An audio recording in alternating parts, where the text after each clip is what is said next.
Hey Brian, I'm going to give you a quick demonstration showing in the Mustang really quick, just to show you what you're getting. Quick operation tutorial. So we'll show you the car real quick from the outside walk around here.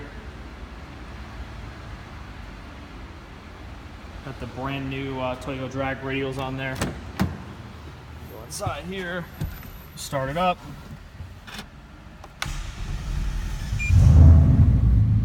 Alright, now sometimes when it's cold it won't start right away. It'll kind of just crank for a few seconds and not turn over. Just hit the start stop button again and it will turn over.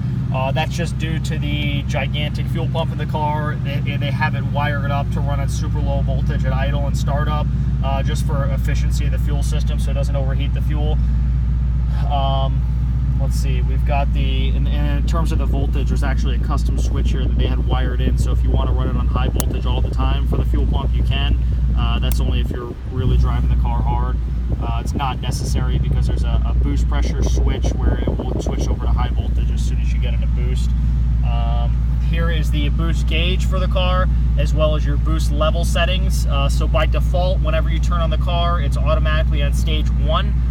Stage 1 is 6 psi, stage 2 is 9 psi, stage 3 is 12 psi. That's going to be your full go 1000 crank horsepower. So the way to change it, it's real easy. Just push up and down. Press up, that's stage 2, up again, that's stage 3, down to stage 2 again, down to stage 1. That's it. You could do it right on the fly. You don't need to turn the car off. However, if you do turn the car off, it automatically reverts back to stage 1 at 6 psi, so don't forget that. Your fuel level gauge, factory, the Ford Mustang comes with 2 fuel level sensors in the tank. Since we're not running a factory tank, we are running a fuel cell. We're only running 1 level sensor, so the other sensor does not read, so it only reads up to a half a tank, which technically is a full tank in the fuel cell. So when you see a full tank, it's going to be at half. If it goes down to a quarter tank, now you have a half tank, so on and so forth. The check engine light, we're not able to code. It's on for the second fuel level sensor that's not hooked up.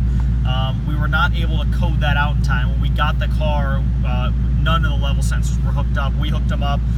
We need an SCT programmer, somebody with a computer to code that out. You can't do it with the handheld computer. So that's the only thing that's on for. The hood's open just because it's popped. That goes away as soon as it closes. Here is the SCT handheld tuner here. It's your standard OBD2 port, which plugs in right underneath the dash. You can do read the fault codes here. You can check air fuel ratio, all sorts of stuff on there.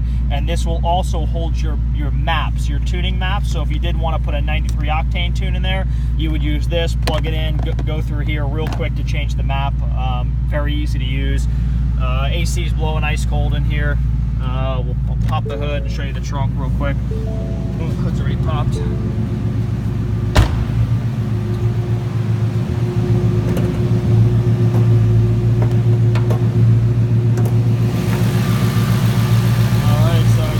Idle's perfect on it. Everything's all tidied up. There's a ton of heat shielding over everything, so it's fully daily driver ready. You don't got to worry about cooling it down all the time. We'll go over to the trunk. Let me pop that so I can show you the fuel cell.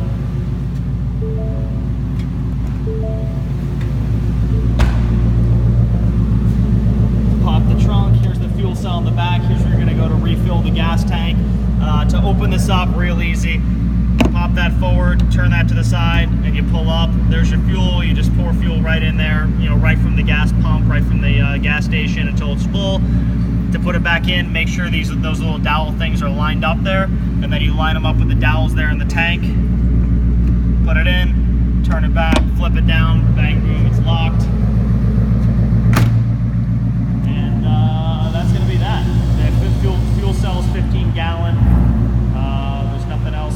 The one more thing, in the car, there's a transmission cooler as well. That was wired up just to keep the transmission cool if you're driving the car hard. The transmission cooler switch is right underneath the steering wheel here. That's on, that's off. You'll hear it kick on. The only time you really need a transmission cooler is if you're doing hot laps of the track or you take it on the track or something. Otherwise, it was just kind of an insurance protection for a very, very expensive transmission that was installed in this car. believe that's that. You will enjoy the car. Obviously, you can contact me if you have any questions. I should know just about